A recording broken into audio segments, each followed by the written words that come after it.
Il existe un mot qui s'immisce silencieusement dans le chemin du progrès plus que n'importe quel autre obstacle que l'on pourrait nommer.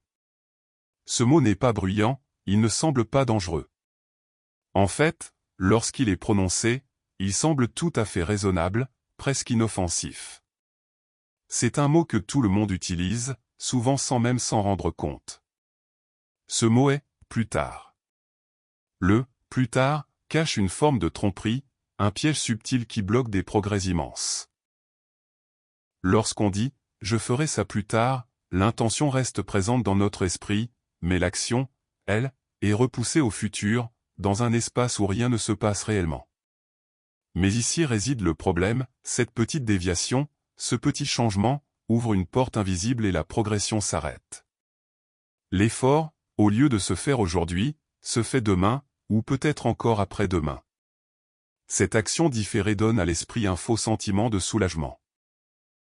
Le problème avec le « plus tard » est qu'il crée une illusion de progrès.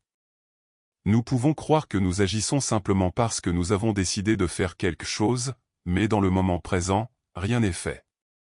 On a l'image d'une personne qui veut améliorer sa vie, qui veut changer, qui a des projets et des objectifs, mais l'action pour y parvenir est toujours repoussée au lendemain.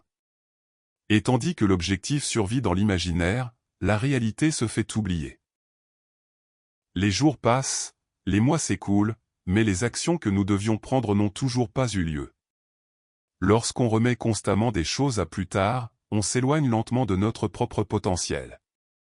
En repoussant continuellement l'action à plus tard, on ne voit pas les effets immédiats de cette décision. La journée continue comme si de rien n'était, et les tâches sont simplement mises de côté. Mais ce report, même s'il semble insignifiant à chaque fois, commence à accumuler des coûts cachés. Le coût du report est souvent invisible, il ne se manifeste pas par une douleur immédiate.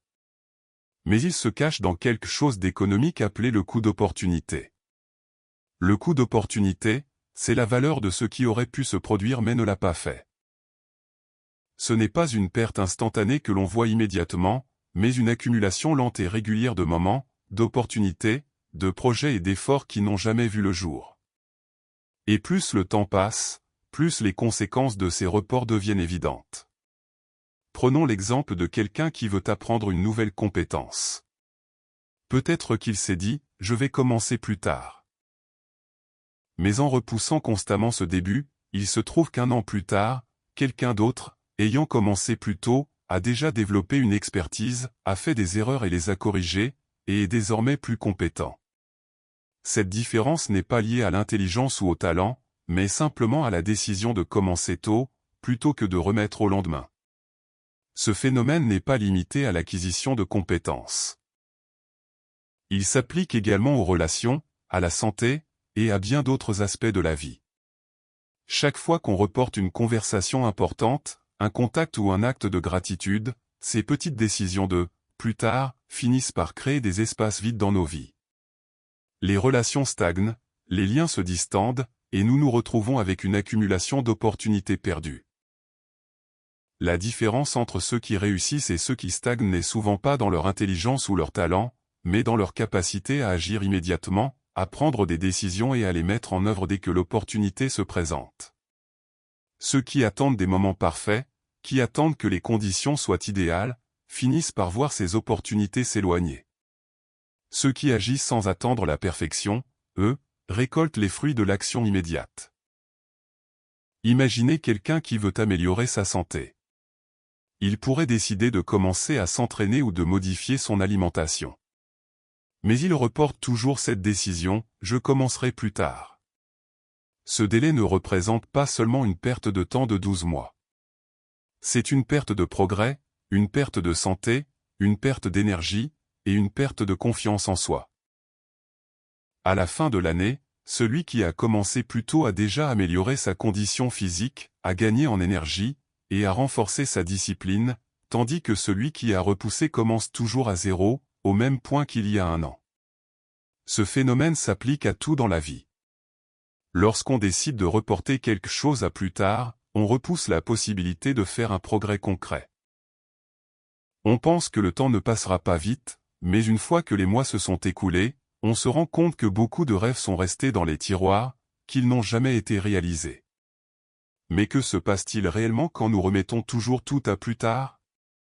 Ce n'est pas juste une question de temps perdu, c'est une question de construction d'habitude.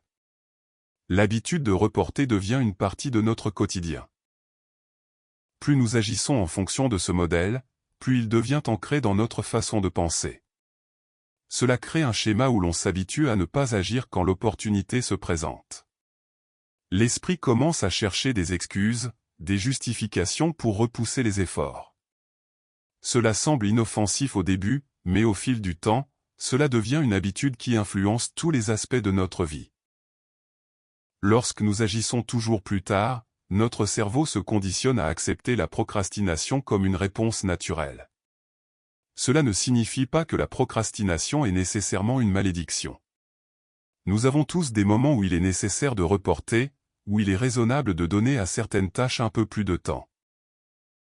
Mais lorsque ce comportement devient une habitude, lorsqu'il s'installe dans notre quotidien comme une réponse par défaut, il devient un véritable obstacle au progrès.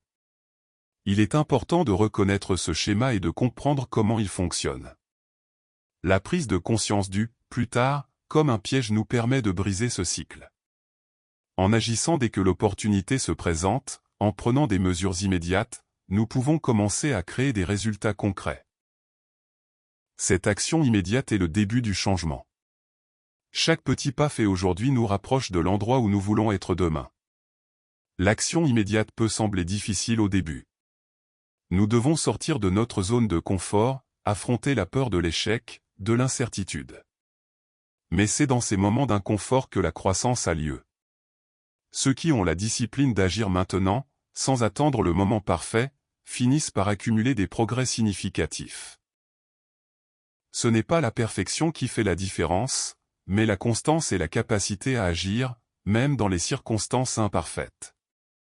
Lorsqu'on agit immédiatement, on commence à développer une nouvelle identité, celle de quelqu'un qui fait.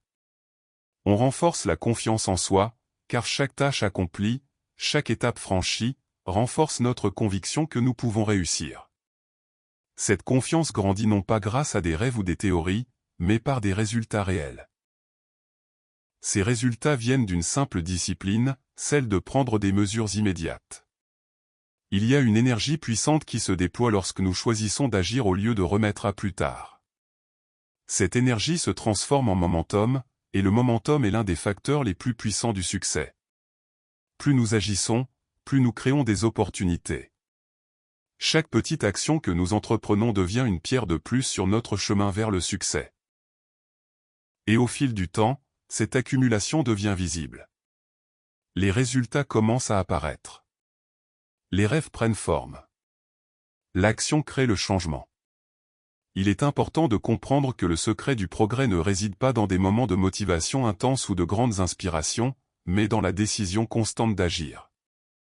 Agir même lorsque les conditions ne sont pas idéales. Agir même quand on n'a pas toutes les réponses. C'est en agissant que nous découvrons des solutions, que nous acquérons des compétences et que nous voyons les résultats de notre travail.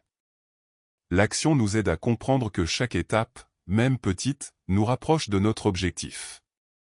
Ainsi, la prochaine fois que vous aurez une idée, un projet, ou un objectif que vous souhaitez atteindre, rappelez-vous du mot « plus tard ». Prenez conscience de ce qu'il cache. Et faites un pas, aussi petit soit-il, vers ce que vous voulez accomplir. Ce pas pourrait bien être celui qui transforme votre avenir. Parce que tout commence par une action, pas par une attente.